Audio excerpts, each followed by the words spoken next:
Welcome back to Easy to Spell, where the name's easy to spell and we did it wrong anyway.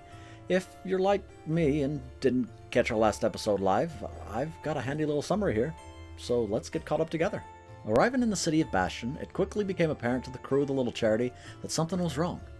The normal, lively city floated in darkness and silence, and no residents of the city could be seen from the deck of the ship.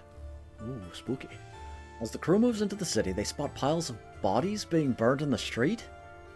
With no signs of the culprits, they decide to split into smaller groups and meet back at the central keep of the city.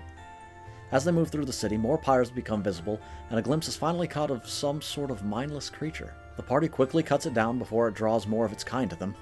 Thank God. But to their horror, thousands of strange worm-like creatures burst forth from the creature as it fell. Ugh. You round the corner first, and you see a pile of burning bodies. I am going to round the corner, see it, round right back, and then sneak back towards the group and try and pop up behind the captain. The bodies are burning. Who? We are on high alert. How many? Where? Is it that light up ahead? Yes, there's thousands. Who, with you traveling ahead, it's when you feel something kind of behind you, pass between you and the group. You turn, and just a shadow a little darker than the rest you see crosses the road, kind of on one of the cross streets. And it is Sheila, surprisingly, who kind of reaches up, grabs the rope, and pulls the group to a halt and points out as a hunched, toad-like creature with deep black skin rushes across the space ahead of you. Unsettled, I'll say, the party proceeded to the keep, meeting back with Captain Crawford and the rest of the crew.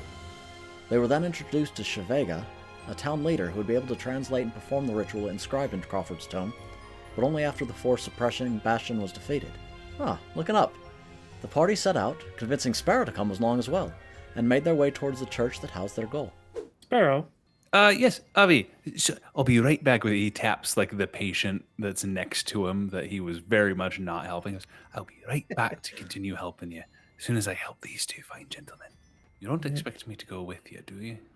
Well, if you would like to get home. If I remind you, where you two are working off your debt on the ship through service, I've paid my way. I am a guest of Crawford.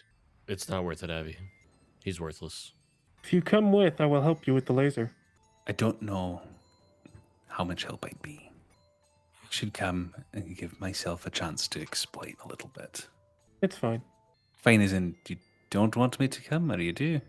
Do as you wish. I'll just remember the choices that you make. Those that judge us when we're gone. Fine. Give me a moment to prepare my things. As they grew near, the number of infested continued to climb until the party was forced to make a break through the crowd. While Sai, Polly, and Who worked to open the door. Who? Sheila and Averin held the line.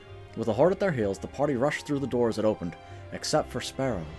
As the door closed, he rushed back into the crowd, and though the door blocked the party's view, a wave of noise and heat crashed into it from the other side as Sparrow detonated some sort of device. Oh God, poor little bird brain.